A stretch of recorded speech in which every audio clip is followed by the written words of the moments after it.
تدهور الامور لما هو اسوء من الوضع الحالي. هذا الجانب احنا جاهزين هنا، مصر جاهزه تماما، شمال سيناء. لا، خلي السؤال صريح عشان اجاوبك اجابه صريحه.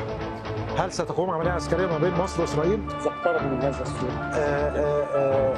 اي بني ادم على مستوى العالم تمام يفكر فقط ان هو يقرب ده على الحدود المصريه، سيكون الرد المصري مفاجئ للعالم كله. وانا بقول لحضرتك الكلام ده مش كلام عاطفي او عشان انا محافظ.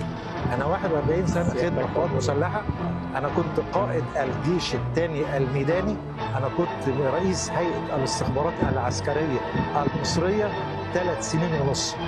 وتاكد تماما لو احنا ضعاف لا هيفكروا، لكن انا بطمن حضرتك وبطمن كل اللي سمعني وبطمن الشعب المصري وبطمن كل اقليم الشرق الاوسط. ايطاليا وفي لا يجرؤ بني ادم ان يقترب من الحدود المصريه، من يقترب من الحدود المصريه لا يمنى الا نفسه، ليس بما هو معلن بما هو غير معلن. شكرا.